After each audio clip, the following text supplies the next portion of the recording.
Hello everyone, welcome back to my Tech Tips. Hope you guys are doing great and keeping safe. And thank you so much for showing interest in this video, and thank you so much for your constant support. Last video we saw about LG SL6Y. As promised, in this video we are going to talk about LG SN8Y, which is an 3.1.2 channel Dolby Atmos soundbar which supports Dolby Atmos as well as DTS-x. You can extend LG SN8Y, which is a 3.1.2 channel soundbar, into 5.1.2 channel soundbar by buying an external rear speaker kit. In this video we are going to analyze this soundbar in detail, so by end of this video you will get a clear idea investing money on this soundbar is worth the deal or not. So without wasting any time, let's get started. Before that, if you guys are into my Tech Tips, please support us by subscribing to my Tech Tips for more useful tech videos. We post tech videos like this regularly. If you have any questions while watching this video, please leave a comment in the comment section below. We'll happy to answer that. Or you can connect us via my Tech Tips Facebook page. LG SN8Y soundbar is an superbly built, well-designed soundbar which has metal grille as well as wooden subwoofer.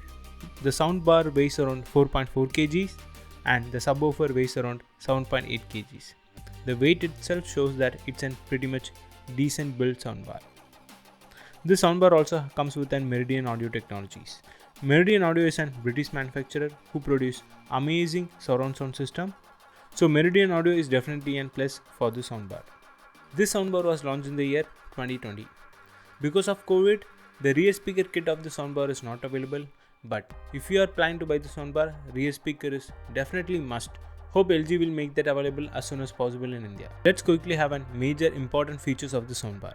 This soundbar comes with an 3.1.2 channel soundbar system, which means it has 2 front speakers, 1 center channel and 2 dedicated height channel. This soundbar supports high resolution audio. This soundbar has ER port. Lot of soundbar has dedicated Dolby Atmos support but doesn't have an ER port.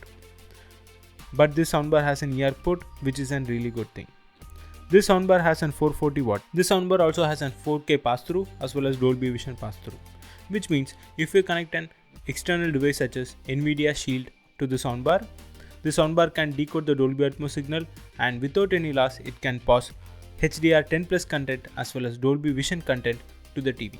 These are the major important factors of the soundbar. When it comes to the speaker performance, this soundbar has a dedicated center channel. But the center channel, the front left and front right channel are 40 watt and 4 ohm. I would say the 40 watt is little bit less for an 4 ohm speaker. Considering the low voltage and average impedance, I would say it's always good to stick with medium to high volume in the soundbar. In the low volume, the soundbar performance is going to be a question. When it comes to the subwoofer performance, this soundbar has 220 watt and 3 ohm. How the bass performance of the soundbar? Since this is a wireless subwoofer, even though it's a 220 watt, the 50% of the watt is going to be occupied by the wireless connectivity. The subwoofer performance of the soundbar is good, but you can't get an impactful subwoofer performance. But if you want a punchy bass performance, I would say RT3 is one of the best pick. When it comes to the upfiring speaker, even now upfiring speaker is also 50 watt and 4 ohm. To get a better experience of the upfiring speaker, make sure you don't have any obstacles between the upfiring speaker and the ceiling. If you buy the external rear speaker kit, the rear speaker kit is going to be 70 watt and 3 ohm for each speaker. Since the rear speaker kit is also wireless rear speaker kit, you won't be able to get full potential for 70 watt. Some part of the watt will be occupied by the wireless transmission, so you'll be getting a decent rear speaker sound. I hope now you guys are clear with the speaker performance. Similar to speaker performance, one thing which is really important in the soundbar is sound format support. A lot of people ask me, I need a soundbar with DTS support, DTS HD support, Dolby Digital support, Dolby Digital Plus support, etc. etc. I think this is one of the soundbar which almost have all sound format support. Now let's see what are the sound formats supported by this soundbar. This soundbar supports LPCM, Dolby True HD, Dolby Digital, DTS HD, DTS Digital Surround, Dolby Atmos, Dolby Digital, Dolby Digital Plus, DTS-x, DTS HD High Resolution. Finally, so many sound formats. We have dedicatedly made a video on the sound formats. We have covered most of the sound formats present over here. Please check that out. We will give the link in the description below as well as in the end screen. The major sound format we would like to highlight is Dolby Atmos and DTS-x. This soundbar can really do better for Dolby Atmos DTS-x sound formats. Because of its dedicated upfiring speaker, separately sold rear speakers, this soundbar can be really awesome. One major advantage is, as we mentioned, this soundbar also has eARC port. You can pass lossless Dolby Atmos sound signal via eARC. So you would be able to get full effects of Dolby Atmos and DTS-x. So when it comes to the sound format support, we will definitely give 10 out of 10 for the soundbar. Now let's move on to the sound mode support of the soundbar. LG has again proven its brand by giving amazing sound modes. This soundbar supports sound modes such as AI Sound Pro, Music Mode, Movie Mode, DTS Mode, Standard Mode, Bass Boosted Mode, and Dolby Atmos. I would suggest you to stick with Dolby Atmos or DTS-x based on your content you are playing. In case if you are not playing Dolby Atmos or DTS-x, it's always better to stick with Movie Mode, which will be decoded based on the Dolby Digital sound format. So here comes the major question. While playing the Dolby Atmos sound, how is the performance of the height channel? Since this soundbar has a dedicated height channel, definitely you will be able to get the height channel separation.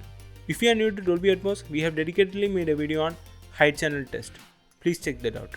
Now let's move on to the connectivity option. This soundbar has connectivity options such as Bluetooth, aux, optical, HDMI, and USB. You can use Bluetooth, aux, and USB. If you are playing a stereo content, then Bluetooth, aux, and USB makes sense. And if you are playing Dolby Digital content, then optical makes sense. But if you are playing content which is in DTS-x mode or Dolby Atmos mode, please make sure you use a branded HDMI cable, so you can pass the entire information via eARC.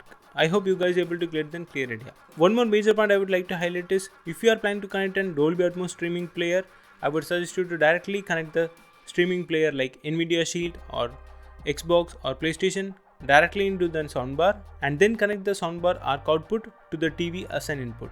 I hope you guys are able to get a clear idea of the soundbar. Now let's come to a point whether buying the soundbar is worth the deal or not. If you have a budget of 40,000 rupees and you are going to buy only the soundbar and the subwoofer, not the rear speaker kit, I would say think twice.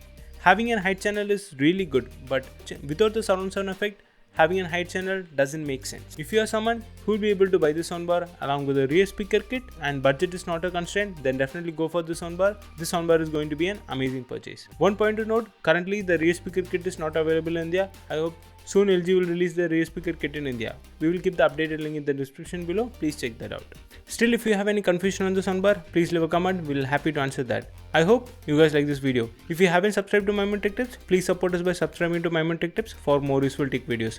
You can watch our other videos right here. See you guys in the next video. Until then, bye bye. Thank you so much. Thanks for watching. Bye bye.